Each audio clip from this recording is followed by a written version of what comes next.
Good evening and welcome to a special edition of the Drive at 5 on intellectualradio.com/iHeart radio station. I'm your host, Roman. We have a great show planned for you today. The Drive at 5 is also sponsored by Joshua Flynn and Associates. We are breaking normal format again because of our very special guest today. She is the longest serving Cook County Circuit Court clerk, and now she is a presumptive mayoral candidate for the city of Chicago. Please give a Drive at 5. Welcome back to Dorothy Brown. Welcome back to the black to black to the drive. Thank you, Rowan. Thank you. I am a candidate for mayor of the city of Chicago. I declared on April. Okay. Yes. Now, there is a lot since the last time you've been here on the drive, but my first question is, what is your platform for mayor of Chicago? Well, my platform consists of, first of all, the Chicago public school system and dealing with the academic criteria or the academic level, making sure that we raise the quality of the schools so that all children are in a position to compete in this world. We're talking about we have to prepare our children for a global economy. It's not even a local situation now.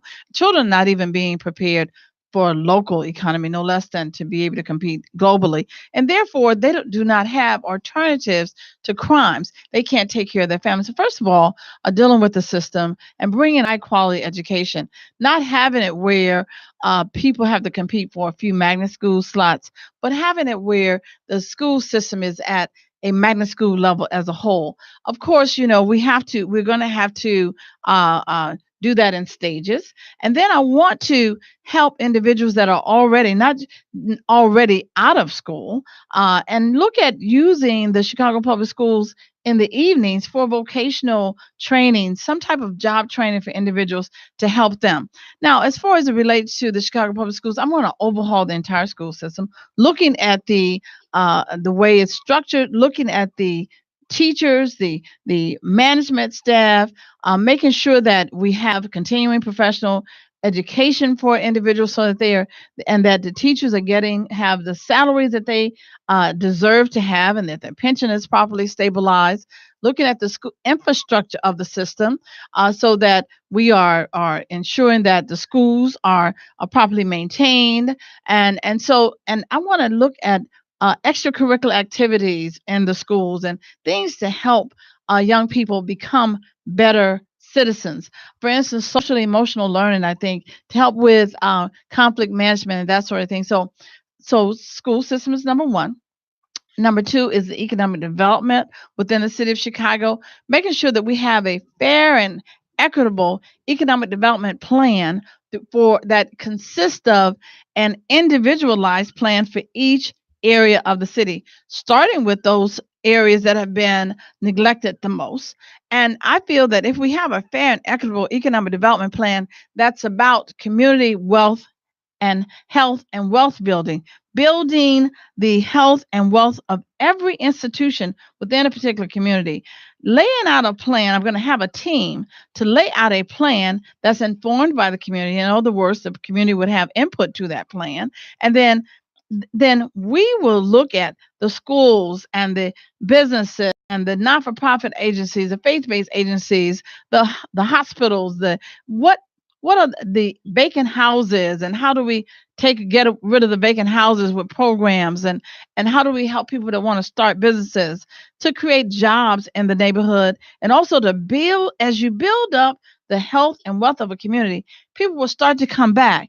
And then people start to come back to communities, buildings, businesses are started in the communities, then the tax base is increased. This will help the overall financial condition of the city, and I want to attract developers to the plan, not have developers create the plan of economic development. In other words, when a developer decides they want to put in place a car wash. We have a big press release because of one developer wants to do a car wash. Well, what about creating a plan and then attracting developers, giving some type of incentives to then implement that plan? And I want to focus on our south and west side communities, give them priority, those communities that have been neglected for so long. And then, of course, reducing the crime in our city. And I feel that reducing the crime in our city, we're dealing with two things here. Dealing with criminal misconduct, and we're also dealing with police misconduct. How do we reform the police department while we also deal with the criminal misconduct within our city? And I think that they both go to hand in hand. We have to see, my platform is criminal and social justice reform, making sure there's fairness as we meet our justice. And so, from the criminal misconduct side, I think that my platform as it relates to education and economic development will help to reduce the crime in our city, but also we have to deal with the individuals that are committing the crimes. And we have organizations, not for profit organizations, with individuals that are willing to help. And I want to reach out and empower those organizations and work with them to help let's find out what exactly is causing all of this. What are the needs of these individuals? I think Superintendent Johnson says there are about 2,000 people who's actually wreaking most of the havoc. So they've identified them. How can we reach those individuals? How can we help them change their habits? Yes, gun control is important, but guns don't kill people. People do. So we want to deal directly with individuals that are committed to crimes. Then on the police misconduct and create jobs for individuals, alternatives to crime. We want to look at, some people already have records. I have an expungement program that I've been dealing with. I want to have programs for returning citizens or ex-offenders so that they don't have to resort to crime. And I want to have something like a expungement centers, or work with not-for-profit organizations to have expungement centers maybe throughout the entire city of Chicago to help people get a second chance. And then from a police misconduct standpoint, I wouldn't wait for the consent decree to be signed by a judge. I want to start to implement those things that the consent decree said that are necessary to help the police department, train them on implicit bias and why some of them may see individuals differently when they're stopping them, treat them differently. And then also community policing, train them how to do community policing. Look at the health and wellness of police officers, because some of them may need more help than others. And these are our sisters and our brothers, our aunts and our uncles, even our mothers and fathers. And when they take those uniforms off, they're in the community with us, and they have special needs also. So I want to get rid of that us against them mentality. And then I want to actually look at the training of police officers. The United States Justice Department said that police officers need to be trained. So in my efforts, I want to bring in a panel of experts to help me revamp the Chicago Police Department, look at how it's organized, look at the proportion of supervisors to police officers, look at the detective department and its clearance rate, and and what policies or procedures are they following in order to solve crimes. I want a 21st century policing taking place in Chicago, in Chicago. And then finally, dealing with stabilizing the finances of the city of Chicago. As a person with a CPA and an MBA, I feel that I'm in a good position to help to stabilize the finances of the city of Chicago by not just taking recommendations of individuals that's in the finance department, but analyzing their recommendations, having all of the revenue ordinances reviewed to determine whether or not they're at the proper levels, and if they're at the proper levels, looking at the operational controls to see whether or not they're being actually implemented properly, looking at other new ideas as to revenue as well. So those are just simply parts of my platform that I have as mayor of the city of Chicago. Why you decide to run for mayor? I decided to run for mayor because I feel that we need a mayor that has both the background and experience, the credentials, and a heart for the people. And my background as an attorney, and I can deal with the ordinances and the legal aspects of the city council and the office of mayor as an attorney. And then my financial acumen, because the city needs its finances stabilized. As a CPA and an MBA, I felt that my background and then my over 18 years of working successfully, running the second largest court system in the country through the clerk of the circuit court of Cook County, over $100 million budget. And then when I was the general auditor running for the Chicago Transit Authority, managing and ensuring controls over those billions of dollars of assets, even the billions of dollars that are collected at the that are collected for the fairs. And I was a part of the team that created the first automated fare collection system, and actually controlling all of that inventory. So I have some experience with managing large operations.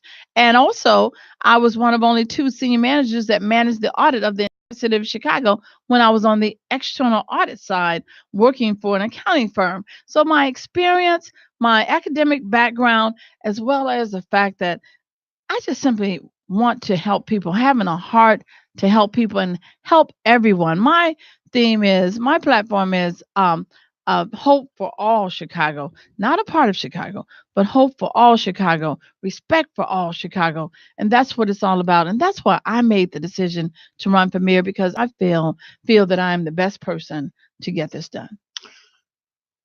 Why now? Why why now? People are saying, why now you're running for a new position? You Hmm. had all these years. Uh-huh.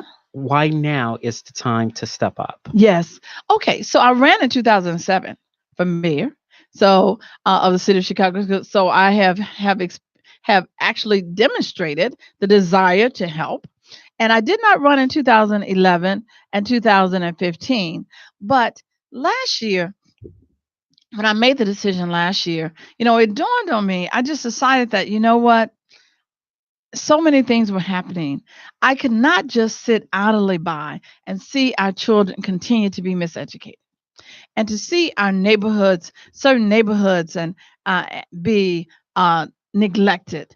I was not blessed with these credentials to just simply not do anything with them to help people, to help the city of Chicago. So I made the serious decision to put myself out there and to run for the mayor of the city of Chicago, to just simply be able to make serious change in the city. You have aldermen that can do the same thing. You But they have don't have city my credentials. you you They don't have have my experience of managing major governments. They've just been aldermen of a ward. So no, they cannot do the same thing. Not at my level. what about Cook County Commissioner? They don't have my credentials either. And they're just sitting on a board voting on things every now and then. They are not running major organizations. Period. Yes, and it's the mayor is the administrator of the city of Chicago's all the administrative departments of the city of Chicago. So I have the experience of managing a major operation. What are your thoughts and opinions about the lame duck mayor, Rahm Emanuel? He's a lame duck now. Nobody hasn't announced it, but he is, since he announced it. Announcing he would not seek another term. What are your thoughts about that? I was actually shocked, and I'm usually not shocked at things. I actually am usually pretty much, know what's, have some idea of what's going on, and have some inkling. And I had been told maybe a few weeks before he announced that there was a possibility that he might not run. And I said to that person, but all signs say that he will run. He had already started running commercials against people that had been talking about him in the press, and he had a campaign manager that would respond periodically, and he's put his petitions out on the streets. So I just actually felt that he was going to run. So I was very shocked. But I think what happened was, when his petitions went out on the street, I don't think very many people were willing to sign them. So that was a clear indication that he was not going to be able to be successful in winning this. I don't think that he really seriously recognized, the issues that people have had with him, and the fact that of the things that have so many things that happened with our school system, the sexual assaults that have not been investigated, that the our poor individuals that are disabled, not having individualized education plans, then issuing a half a billion dollar contract to a private agency to clean the schools, and they're still dirty. I mean, those things are just a travesty. The worst is the sexual assault of our children, and so I don't. And then, of course, holding that videotape for the Laquan McDonald case and not being transparent in the way that case and other cases have been handled.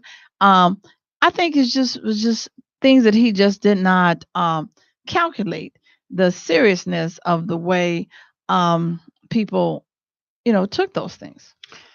Many people thought you would run against Cook County Board President Tony Pretwinkle. Why you In decide 26 in in, the year that she ran? yeah. Okay. You 2017. decided not to pursue that seat for county 2018, I'm government. sorry. Yeah. Mhm. Why?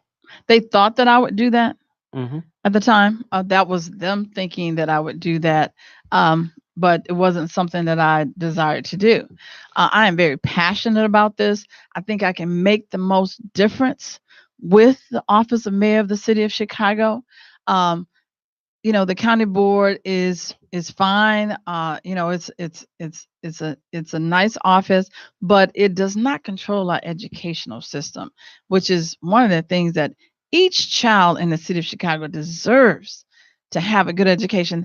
And that's one of the things I'm very, very passionate about. And our children deserve to be able to live in a safe community. If we have a mayor that cares, that can put different policies in place, I mean, why, have it where our children have something to do. Children have something to do in the evenings between that 3 o'clock and that 6 o'clock time before parents get home, and have some jobs for our teenagers as well. Some kind of programs, partnerships with corporations that can even give children internships or jobs after they get out of school. So, I'm passionate. I'm very passionate about this, and so I'm doing something that I feel very strongly about. Let's say hypothetically, Yes. Tony Pretwinkle, she will announce this week. She wins. Hypothetically, she wins for mayor. Will you consider running for that seat, even though you said on the air you're not interested? Would you consider that seat? Because I think Cook County Commissioner Daly is eyeing that position.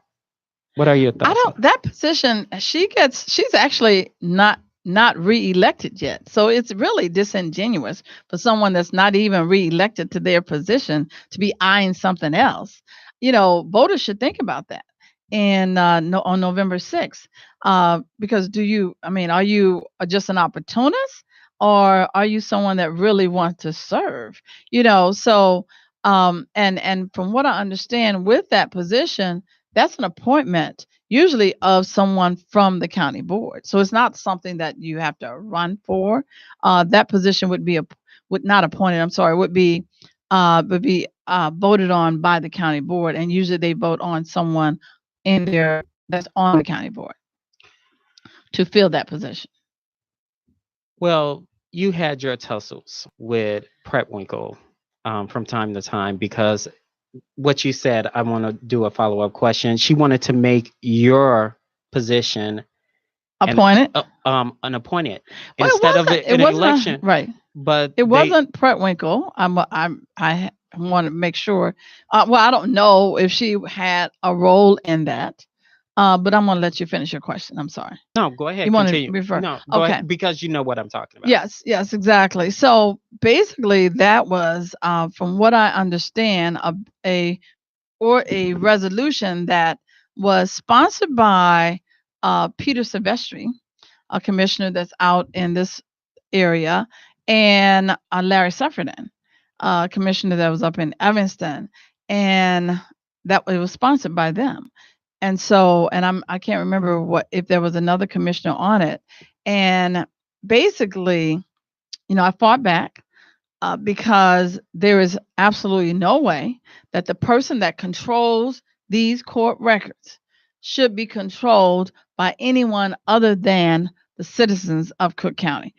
the clerk of the court maintains the court records that will put you in jail for life, that can take away your property, that can take away your children, can and so if so an office like that does not and should never be controlled by or appointed by anyone.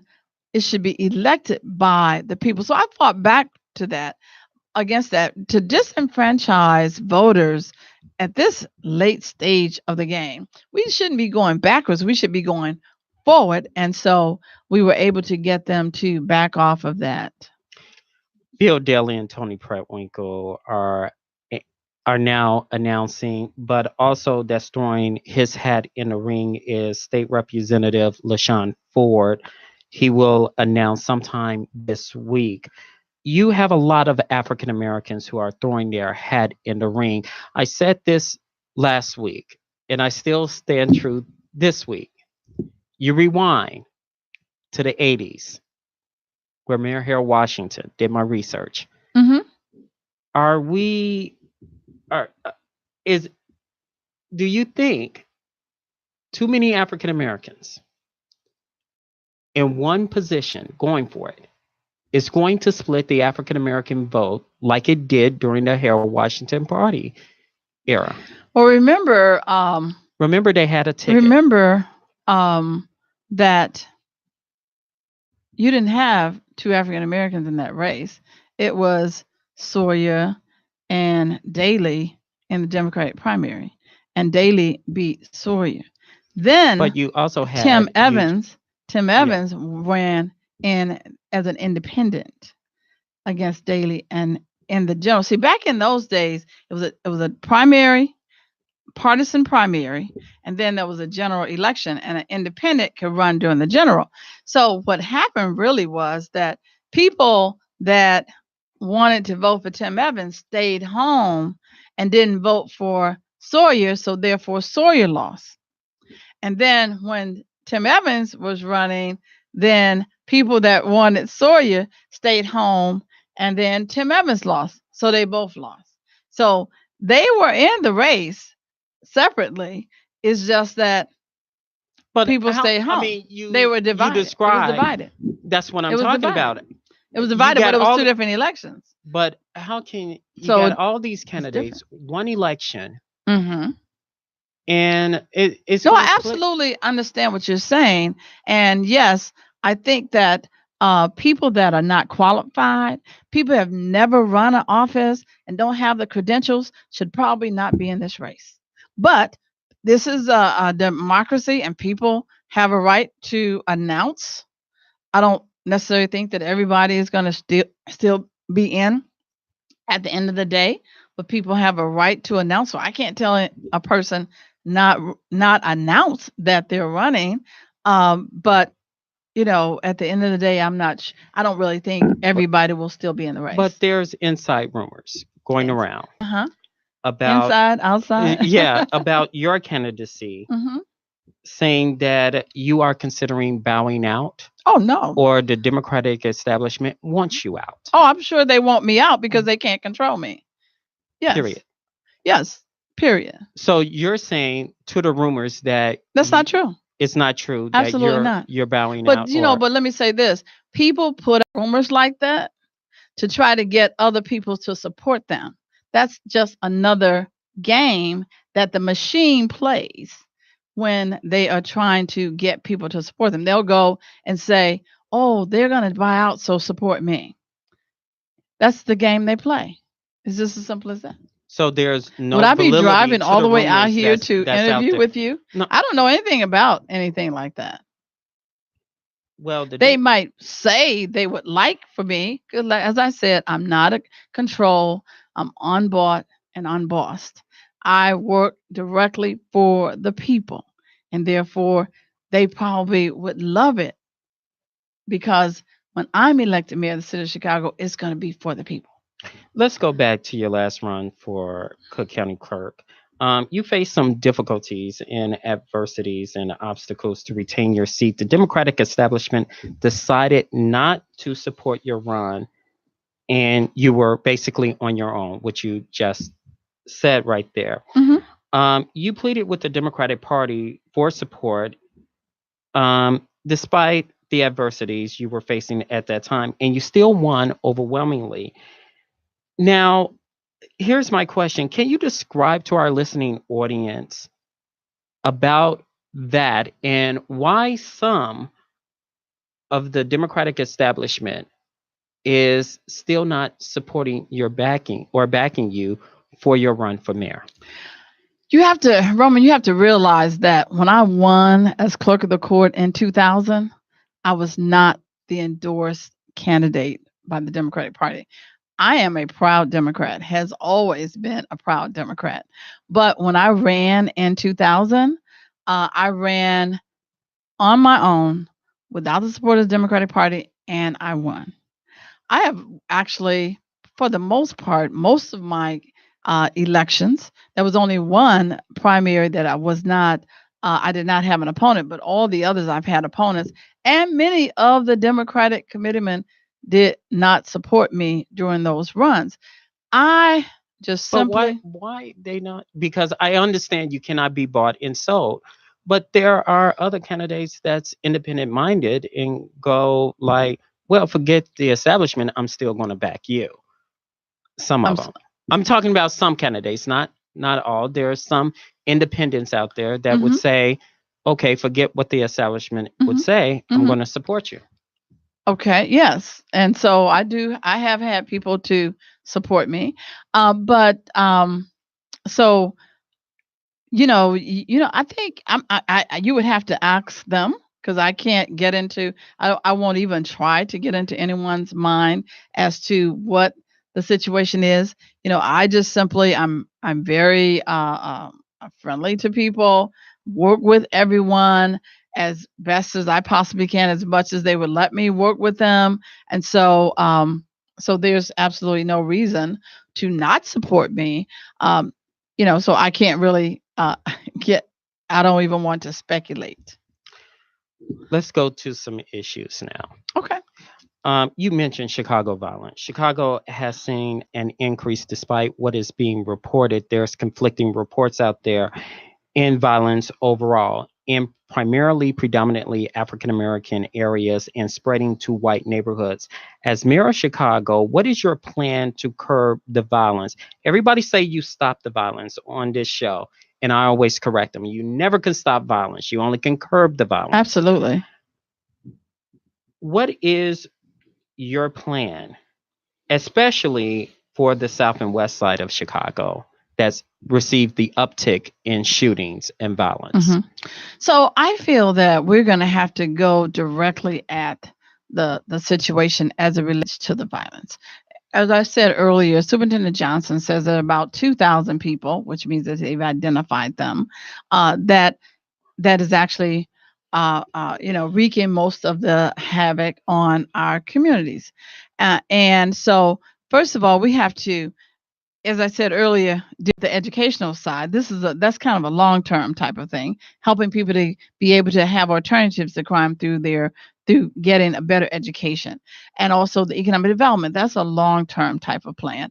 But then dealing directly with the individuals that are committing the crimes, having using some of these organizations, I don't want to name any, but using some of these organizations, some of them actually have people that have been a part of the gang problem over the years, using some of those organizations to work directly with the individuals. Let's see what their needs are. Let's see. You may not be able to reach 100% of them, but I would guarantee you will be able to reach many of them, because a lot of people have told me, a lot of people just feel like they don't have an alternative. It's all economics. They need jobs. They need, and help them to recognize that, yes, you may make a short-term gain in finances, especially if you are selling drugs, right? It's a short-term gain, but what is the long-term a plan on that? What happens in the long term? Um, Probably a early death. And so what does that really get you? How can we help people have alternatives to crime, dealing directly with it versus just trying to have police officers do their roll calls out in the neighborhood, showing force and things like that. Let's work with people and see But some exactly. people, and sorry to interrupt, some Hmm. people would say, can people stop cuddling them? Can What? people stop doing what? Cuddling them. I'm not So suggesting no, that you no, no, no, cuddle. no. I'm just saying. Hmm. I mean, it's kind of like, okay, they get a slap on the wrist, give you the carjacking situation.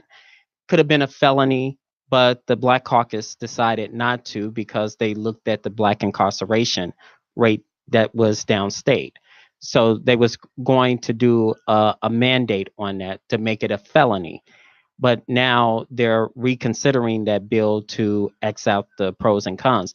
My question is, there are some people that feel they are terrorists. Let's call it what it is, like urban terrorists. Not saying they are, but that's how people feel because they out there, they sitting on people's porch, they're selling drugs in front of their house, they're sitting on their cars, they're doing everything, and you say something, they act like, why are you saying something to me for?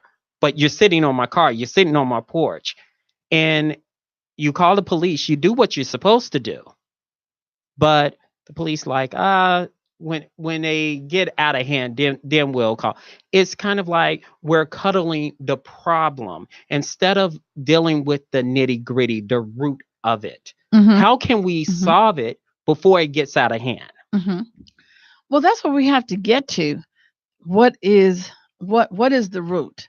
What has caused the people to be like they are, and how do we reach them at that point? I think what you're calling cuddling and dealing with the laws differently and all that, people are attempting to look at the cause and effect, why, and has there been an unfairness over the years that created some of these situations, and what can they do? Everyone is trying to do something on at their level. The state legislature trying to look at some of the unfairness in the laws, especially, I know they always talk about the difference between how long you get for crack cocaine versus powder cocaine, etc.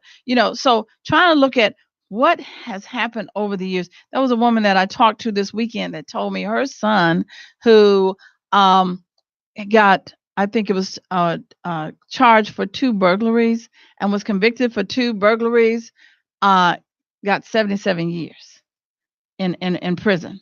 And so, how can you rectify some of those inequities that have occurred over the years, but yet also fix what's going on? So there's no short term fix here. So we have to have something to deal with all the different aspects. Start with trying to fix, I would say, take a prototype class, a pre K class, and say, you know what, this is how we're going to change how we educate these children. This is how we're going to teach these children how to deal with conflict. This is a different kind of teaching, and watch that class and start to see the change that occurs. But while we're watching that class, also deal with the children that are already in school, and what kind of curriculum changes can we make to be able to save those children, and then dealing with the people that are already out of school, and what kind of programs can we put in place for that. So it's going to be a long term. This did not happen in a day. And so we're going to have to just seriously work on what we can do to save people, really. Okay, we're almost going to like out of Hmm. time, but I'm going to Hmm. ask Earl on air for a favor. Um, I'm going to ask her one last question, wrap up, and then you don't mind staying for a couple of extra minutes to finish out the questioning Okay. on your platform Okay. and stuff like that. Thank you. So, yes, yes, yeah.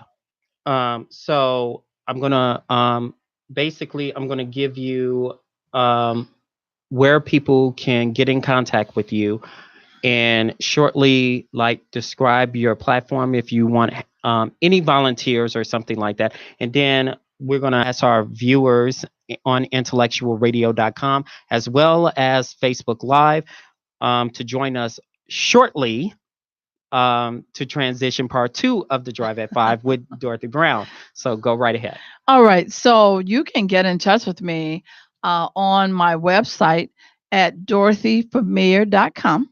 So that's dorothyfamir.com. You can also like us on Facebook or send me a message in Messenger, Facebook Messenger, and send me your name, your phone number, your email address in Facebook Messenger to join up to our campaign. But you can just go on our website and link to join up with our campaign. You can also call 773 231 0844. 773-231-0844. All right. Thank you so much for joining us. Thanks to Earl Winfrey, our executive producer. Wanda, who is behind the scenes. Don't forget, part two of the Drive at Five will be on shortly with Dorothy Brown to ask some questions. And also, I wanted to remind you, because I really want to say this because your person will kill me. The Chicago Football Classic will be this weekend. So go out, support Chicago Football Classic. Absolutely. See you in a couple of minutes.